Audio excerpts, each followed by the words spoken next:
Mesdames et messieurs, bonsoir. Très ravi de vous retrouver devant vos petits écrans. Vous êtes bel et bien sur Espace TV dans l'émission Mardi du Sport. Cette émission sera consacrée à la 23e édition de la Coupe d'Afrique de handball dames seniors du côté de Brazzaville. 10 pays avaient pris part à cette compétition, mais c'est l'Angola, l'équipe championne en titre, qui a gardé son trophée en battant en finale le Sénégal sur le score de 14-19. Mesdames et messieurs, c'est tout pour ce sommaire. Dans un instant, le détail. Retour sur ce plateau comme on en sait au sommaire. Bonsoir.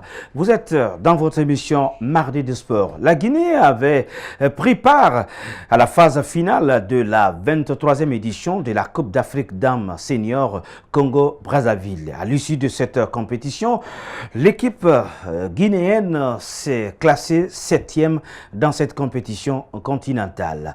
À présent, on va vous proposer la cérémonie d'ouverture. C'était en présence du président congolais Denis Sassou Nguesso au complexe sportif de Kintele. Suivez.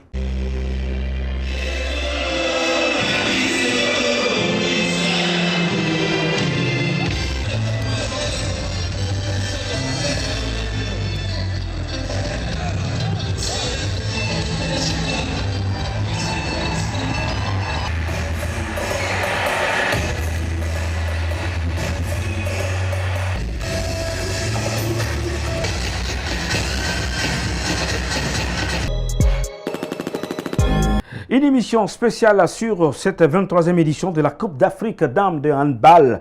Mesdames et messieurs, je vous ai dit au sommaire, la Guinée s'est classée 7e dans cette compétition du côté de Congo.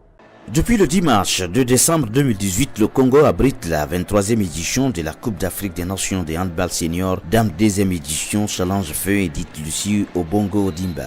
Les Guinéens, après leur faux pas contre l'équipe championne en titre l'Angola lors de la première journée 40-17, l'équipe féminine de handball de Guinée s'est inclinée à nouveau face au pays hôte, le Congo, le lundi 3 décembre dans la poule B 37-20, devant des supporters congolais acquis à leur cause dans la salle de gymnase Nicole Oba de Brazzaville avant, pendant et après cette rencontre. Pourtant, les Guinéennes se sont montrées très dangereuses dès le début de la rencontre, mais face à des assauts de l'équipe adverse, les dames de la Guinée ont relâché et les Congolaises ont exploité les côtés faibles du Sili handball de Guinée. L'entraîneur des dames guinéennes est déçu du résultat, mais reste confiant pour la suite. Non, forcément, c'est pas un entraîneur abattu, c'est un entraîneur frustré. Parce que quand vous préparez une compétition pendant 6 mois pour pas pouvoir la jouer, vous êtes frustré. Et vous êtes frustré de voir vos joueuses encore plus frustrées que vous, parce que c'est elles les premières actrices. Donc, qu'est-ce que je voulais que je vous dise à part ça? Nous, on va se serrer les coudes, on va produire le mieux qu'on peut, et puis voilà. Pour l'entraîneur du Congo, un match ne se gagne pas avant la rencontre. J'ai l'impression que vous pensez que les matchs sont gagnés avant de les jouer. Il y a un adversaire, il faut le respecter. Ils ont de sacrées joueuses. Ils ont une joueuse qui s'appelle Djeneba Touré, qu'on connaît bien nous, parce qu'elle évolue dans un des meilleurs clubs français. Elle ne fait pas de la figuration là-bas. J'ai découvert une autre joueuse, là, Djeneka. Il y a de bonnes joueuses. Le handball, c'est... Mais comme tous les sports, on ne sait jamais qui va gagner à l'avance. Pour se relancer dans cette poule B, il faut impérativement que la Guinée s'impose ce jeudi 6 décembre face au Maroc à 14h temps universel avant de croiser le vendredi 7 décembre la RD Congo à 13h temps universel. Les Guinéens ont remporté leur premier match, c'était le jeudi 6 décembre face au Maroc lors de leur 3e sortie dans cette compétition 42-22, soit 20 buts d'écart. Suite à cette victoire, le Sili de Guinée a obtenu son ticket de qualification pour les quarts de finale de cette messe continentale. La Guinée s'est relancée grâce au retour des 4 membres de l'équipe sur les 8 qui ont été préalablement disqualifiés. Cela est facilité par le président de la Fédération guinéenne de handball, Mamadou Paye Camara. Hier vendredi, à marge de la 4e journée dans la poule B, les Guinéens se sont inclinés 35-18 face à la République démocratique du Congo. Dans ce premier tour, la Guinée s'est classée 4e. À rappel, 20 rencontres ont été disputées au compte des phases du groupe pour 10 équipes réparties en 2 poules. L'équipe championne en titre l'Angola a terminé première grâce à son bilan, soit 150 buts inscrits en 4 matchs. Le Maroc ferme la manche avec sa mauvaise attaque pour 82 buts inscrits seulement. Quant au Sili handball dames, l'équipe guinéenne a inscrit 97 buts pour encaisser 134. place. Une autre bonne nouvelle pour la Guinée dans cette CAN, lors de la rencontre face au Maroc, Goundouba Guirassy a été élue meilleure joueuse du match.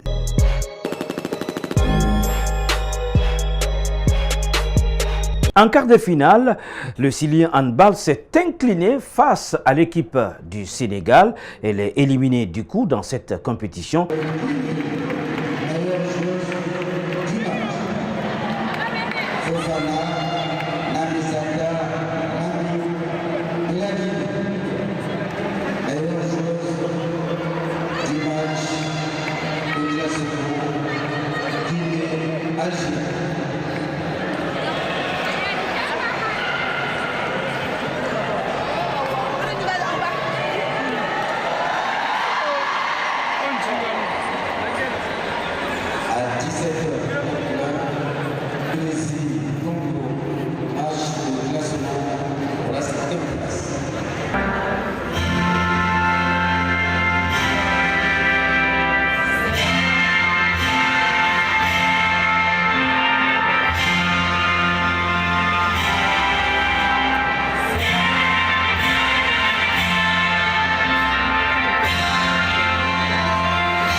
Algérie.